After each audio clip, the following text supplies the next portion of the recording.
Hello everyone, myself Rahul Kumar Sen. Now today we are going to solve numerical problem on knuckle joint. So problem is given here. Design a knuckle joint to connect two circular mild steel rod which are subjected to a tensile load of 63 kilonewton. The allowable stresses are 80 megapascal in tension, 56 megapascal in shear and 80 megapascals in crushing. हमारे पास जो design का problem है उसमें to circular mild steels की rod है, ठीक है, जिस पर लोड लग रहा है टेंसाइल, वो है 63 kilo newton. So given load equals to 63 kilo newton. अब किलो न्यूटन से हम इसको पहले न्यूटन में चेंज करेंगे तो 63 multiplied 10⁻³ sigma T tensile stress जो कि दे रखा है हमारे पास 80 मेगापास्कल. सो हम इसको इस तरह लिख सकते हैं 80 न्यूटन पर mm square. Tau means sharing stress 56 megapascal, तो हम इसको लिख सकते हैं 56 न्यूटन पर mm स्क्वायर. इन क्रशिंग स्ट्रेस 18 मेगापास्कल और हम इसको लिख सकते हैं 18 न्यूटन पर mm square. So before solving numerical problem on quarter joint, we first see the systematic diagram of design of knuckle joint.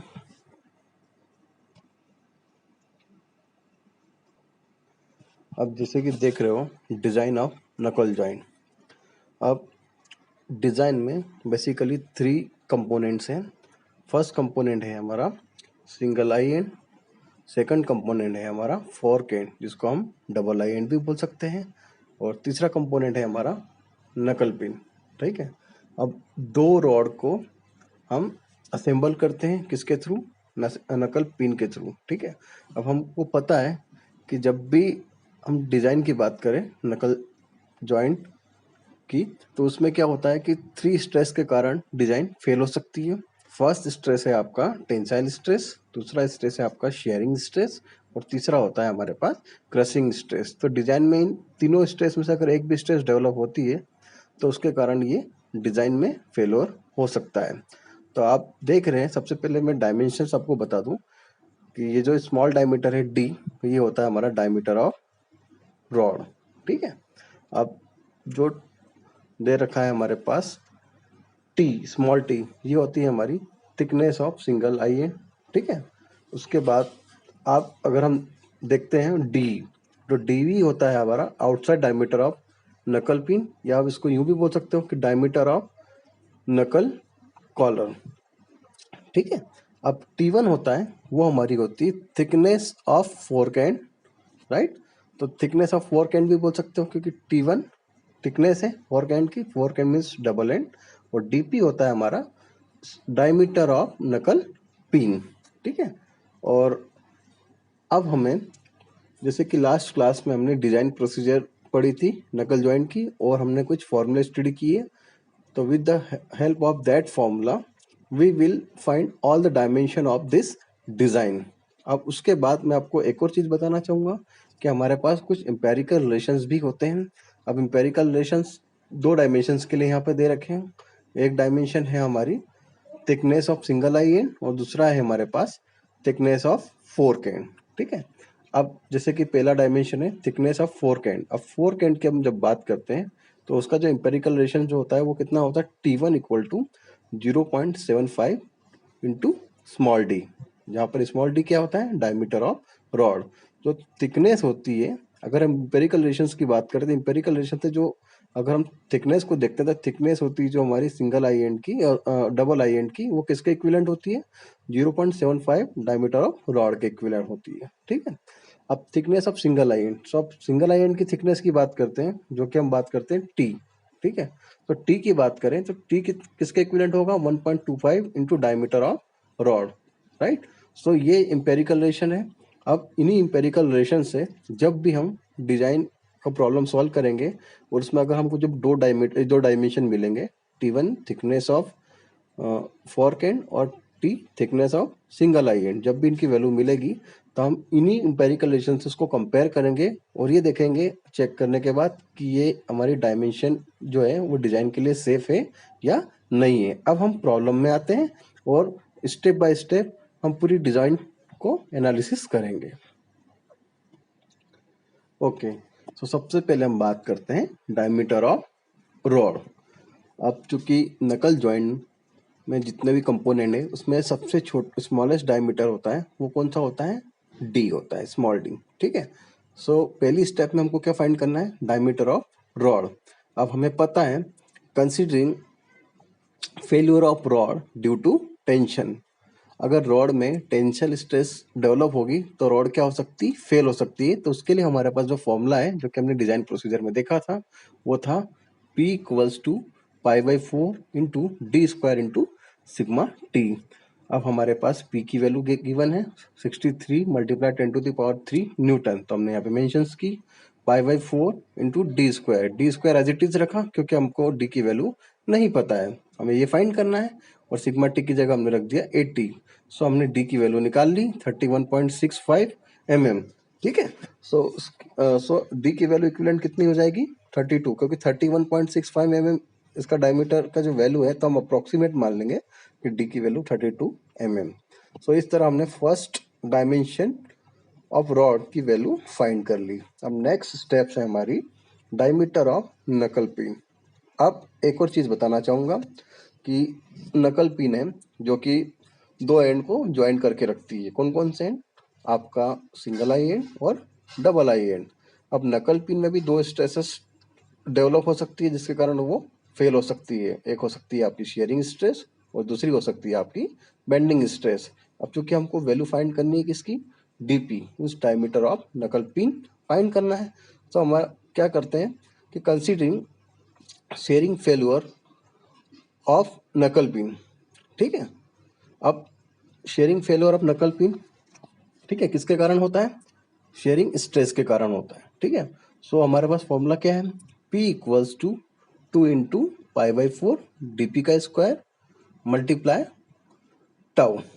अब हम जानते हैं कि जो नकल पिन होती है वो सर्कुलर शेप में होती है। ठीक है, अब सर्कुलर शेप में होगी तो उसका एरिया होता है, वो क्या होता है? π/4 इंटू डी का स्क्वायर। ठीक है, अब चूंकि ये मिडिल पार्ट से शेयर होती है तो डबल शेयर होगा, तो हम π/4 के आगे क्या लिख दिया? 2। ठीक है, तो ये फॉर्मूला क्या हो गया? P equal to 2 into π/4 D का स्क्वायर इंटू टाउ। सो हमने P की वैल्यू मेंशन की यहाँ पे 2 π/4 डी हमको फाइंड करना है और टाउ की जगह 56 लिख दिया। सो हमको डीपी की वैल्यू कितनी मिल गई? 26.75 mm। अब चूंकि ये वैल्यू है वो अप्रोक्सीमेट किसके बराबर होगी? DP equal to 27 mm। So हमको एक और डायमेंशन की वैल्यू मिल गई, diameter of knuckle pin. Okay, so next step thickness of single pin, जो कि कितनी है? T. Thickness of single eye की जो थिकनेस होती है वो कितनी होती है? टी। अब हम जानते हैं कि सिंगल आई एंड 3 स्ट्रेस के कारण फेल हो सकता है, टेंसाइल स्ट्रेस के कारण फेल हो सकता है, शेयरिंग स्ट्रेस के कारण फेल हो सकता है, और इट में भी क्रशिंग स्ट्रेस के कारण फेल हो सकता है। तो हमने क्या लिया? Considering crushing failure of single eye due to crushing stress, right? So P equals to dP into small t multiply sigma CP। So हमारे पास फॉर्मूला है, TP क्या होता है आपका? Diameter of knuckle pin, T thickness of single eye end, और sigma CR crushing stress. So हमने value यहाँ पे पुटअप किया, P की जगह रखा 63 पॉइंट मल्टीप्लाई 10⁻³ डीपी की वैल्यू जो अभी हमने फाइंड की 27, टी की वैल्यू हमें फाइंड करना है तो उसको एज इट इज रहने दिया, और सिग्मा CR की जगह 80 रखा, तो हमको टी की वैल्यू मिल गई 29.16, जो कि इक्विवेलेंट किसके बराबर हुई? T equals to 30 mm। अब मैंने आपको लास्ट टाइम डायग्राम में बताया था कि हमारे पास कुछ एम्पेरिकल रिलेशंस होते हैं दो डायमेंशंस के लिए, एक thickness of single eye end और थिकनेस ऑफ फोर्क एंड। तो अभी हम किसकी बात कर रहे हैं? Thickness of single eye end. तो thickness of single eye end के अगर हम बात करें तो हमारे पास एम्पेरिकल रिलेशंस होता है, तो वो कितना होता है? T equals to 1.25 into diameter of rod. तो डायमीटर ऑफ रॉड की वैल्यू हम पहले फाइंड कर चुके हैं, तो यहाँ पर हमने वैल्यू रखी 1.25 मल्टीप्लाई 32। तो आप देख रहे हो कि हमको T की जो वैल्यू मिलती है वो कितनी मिल रही है? 40 mm। तो अभी जो इंपेरिकल रिलेशन से हमने जो टी की वैल्यू निकाली वो कितना मिल रहा है 40 mm, और उससे पहले जो फॉर्मूला से वैल्यू निकाली वो कितनी 30 mm। तो हम दोनों में से लार्जेस्ट वैल्यू को क्या करेंगे, सिलेक्ट कर लेंगे। ठीक है, सो आपकी थिकनेस ऑफ आई एंड की वैल्यू कितनी हो गई 40 mm। ठीक है, सिंगल आई एंड की वैल्यू कितनी हो गई 40 mm। तो एक और डायमेंशन की वैल्यू हमने फाइंड कर ली।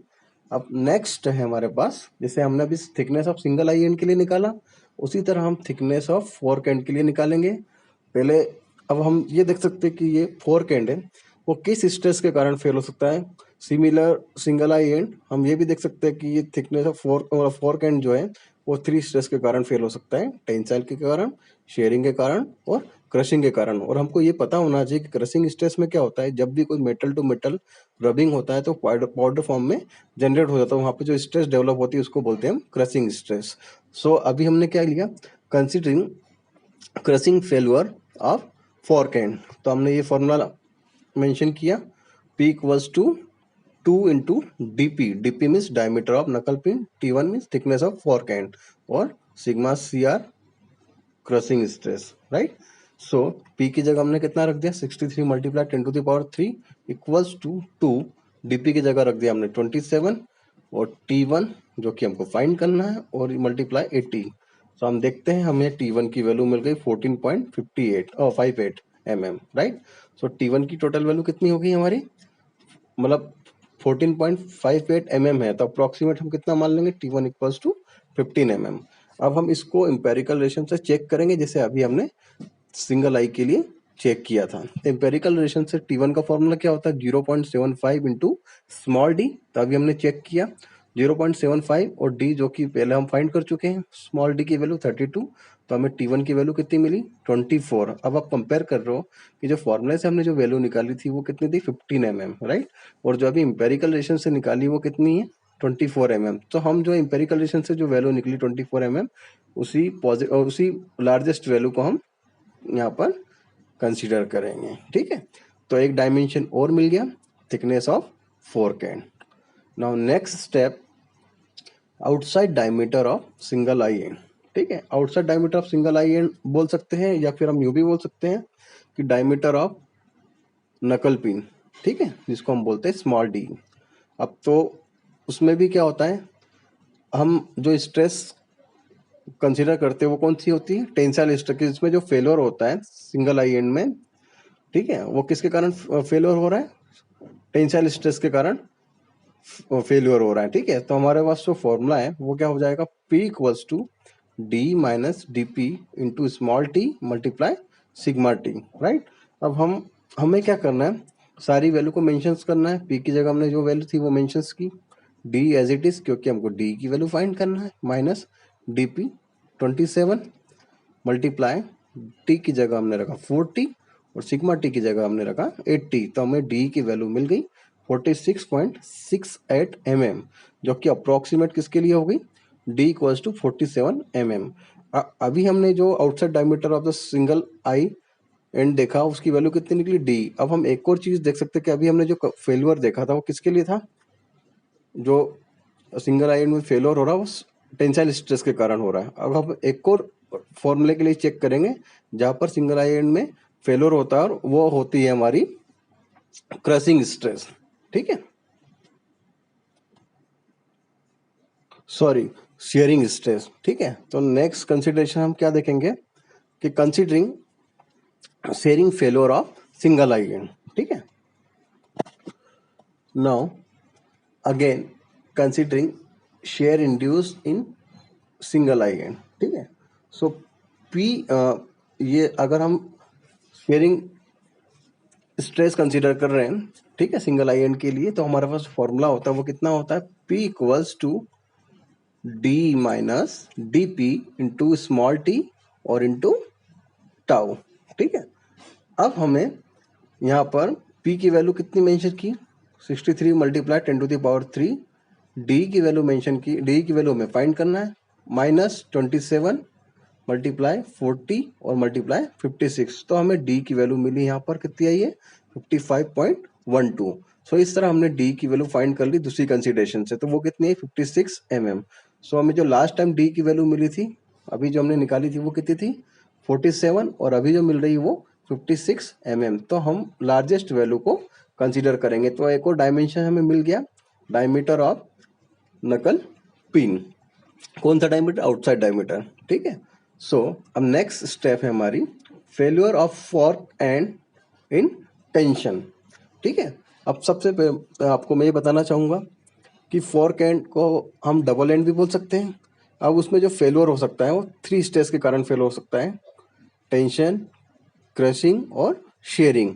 पर अभी हम जो कंसिडरेशन देख रहे हैं वो किसके लिए देख रहे हैं? टेंशन।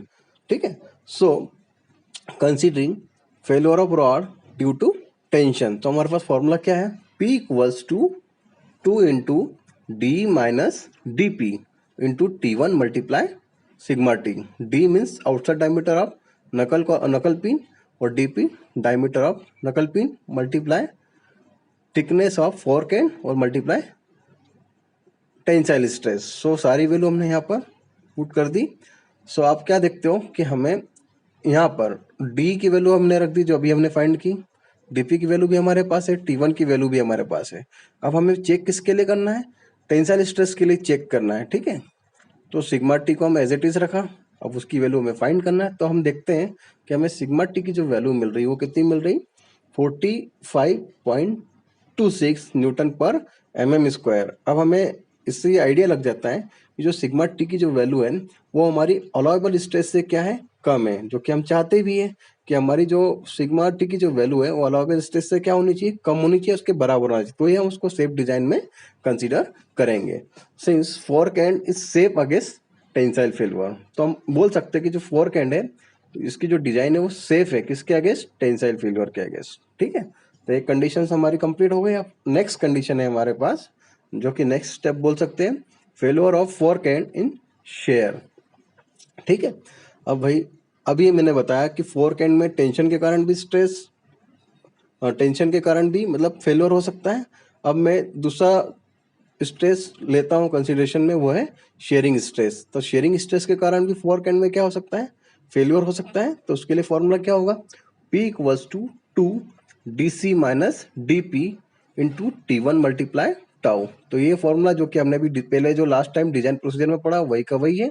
अब इन्हीं फॉर्मूले में हम वैल्यू को पुटअप करते हैं। अब यहाँ पे हमें किसको चेक करना है? शेयर स्ट्रेस को। शेयर स्ट्रेस की वैल्यू एज इट इज रहेगी, बाकी सारी वैल्यू हमारे पास है, हम उसको रख देंगे। तो हमें टाउ की वैल्यू मिली, कितनी मिली? 45.26 न्यूटन पर mm स्क्वायर। अब हम देखते हैं जैसे अभी हमने सिग्मा टी की वैल्यू निकाली 45.26 न्यूटन पर mm स्क्वायर, उसी तरह हमें टाउ की वैल्यू भी मिल गई जो कि सेम मिली। अब उससे ये भी पता चलता है कि हमारे पास जो अलाउएबल स्ट्रेस है उससे ये वैल्यू क्या है? कम है।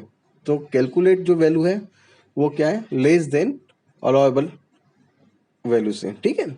सो आप क्या देखते हो कि ये जो है हमारी इस डिजाइन ये भी क्या होगी? सेफ होगी। So fork end is safe against shear failure. तो इस तरह हमने हमारी डिजाइन के सारे डायमेंशंस की स्टडी कर ली है। अब उसके बाद हम इसका सिस्टेमेटिक डायग्राम में सारे डायमेंशंस को मेंशंस कर देंगे। Now this is the complete diagram of dimension of नकल जॉइंट। ठीक है। अब आप यहाँ पे देख सकते हैं अभी हमने जितने भी वैल्यू जो कि फाइंड करी थी फॉर्मूले के थ्रू, तो हमें डी की वैल्यू मिल गई, वो कितनी थी? Small D 32 mm। T1 की वैल्यू हमें कितनी मिली? 24 mm, राइट। फिर हमें डी की वैल्यू मिली थी, वो कितनी मिली थी हमें? 56 mm, राइट। और हमारे पास जो डीपी की वैल्यू थी वो हमें कितनी मिली थी? 27 mm। DP means diameter of knuckle pin. फिर हमें thickness of single eye and उसकी वैल्यू कितनी मिली थी? 30 mm। ठीक है। और ठीक है, तो हमने सारे डायमेंशंस इसके देख लिए थे। ठीक है। सो इस तरह ये प्रॉब्लम हमारा कंप्लीट हो जाता है। So thank you very much for watching my lecture.